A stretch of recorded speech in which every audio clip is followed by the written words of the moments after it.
संत सोपान महाराजांच्या पालखीचं बुधवारी सासवडमधून पंढरपूरकडे प्रस्थान। पालखीचं यंदाचं 120वं वर्ष। मंदिर प्रशासनाची तयारी पूर्ण होण्यापूर्वीच वारकरी दाखल। विठ्ठल रुक्मिणीच्या मेघडंबरीला चांदी बसवण्याचं काम। एका अनामिक भक्ताकडून 2 कोटींची चांदी अर्पण। आषाढी यात्रेला येणाऱ्या भाविकांसाठी बुंदीचे लाडू बनवायला मंदिर समितीकडून सुरुवात। 11 लाख लाडू बनवणार। गरज पडल्यास अधिकचे 5 लाख लाडू बनवण्याचीही तयारी। सिंधुदुर्गात वादळी वाऱ्याचा मुसळधार पाऊस। सततच्या पावसामुळे धबधबे प्रवाहित। जिल्ह्यात आतापर्यंत 750 मिलीमीटर पावसाची नोंद।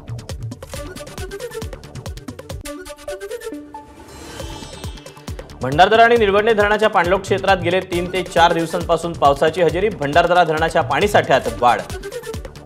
8 दिवसात 5% पाणीसाठा वाढला। लोणावळ्यात संध्याकाळी 6 वाजल्यानंतर पर्यटकांना फिरायला बंदी। नियम न पाळणाऱ्या पर्यटकांवर आणि अधिकाऱ्यांवर कडक कारवाईचे मुख्यमंत्र्यांचे आदेश।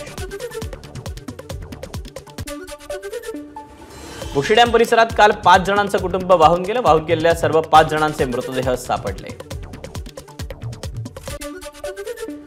कोल्हापूरच्या काळंबवाडी धरणाच्या पायथ्याशी वर्षा पर्यटनासाठी आलेले 2 जण वाहून गेले।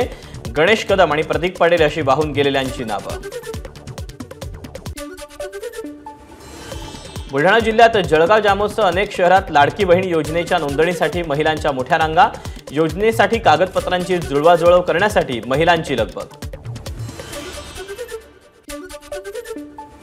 अकोल्यातील सेतू केंद्र आणि तहसील कार्यालयांमध्ये लाडकी बहीण नोंदणीसाठी महिलांची मोठी गर्दी। या योजनेअंतर्गत लाभार्थी महिलांना प्रति महिना 1,500 रुपये मिळणार। अकोला जिल्ह्यात अकोटमध्ये लाडकी बहीण योजनेची नोंदणी करण्यासाठी सेतू केंद्रांवर महिलांची प्रचंड गर्दी। महिलांची गर्दी अनियंत्रित होऊ नये म्हणून सेतू केंद्रांवर पोलीस बंदोबस्त। सोलापुरात मुख्यमंत्री लाडकी बहीण योजनेसाठी उत्पन्न दाखला, रहिवासी दाखला काढण्यासाठी महिलांची गर्दी। कागदपत्र जमवण्यासाठी सेतू केंद्रात महिलांच्या रांगा। एकाच व्यक्तीचे 2 वेगवेगळे मृत्यू दाखले तयार करून विमा कंपनीला 70 लाखांचा गंडा। भाईंदर पोलीस ठाण्यात गुन्हा दाखल। 4 जणांचा शोध सुरू। एका डॉक्टरचाही यात समावेश।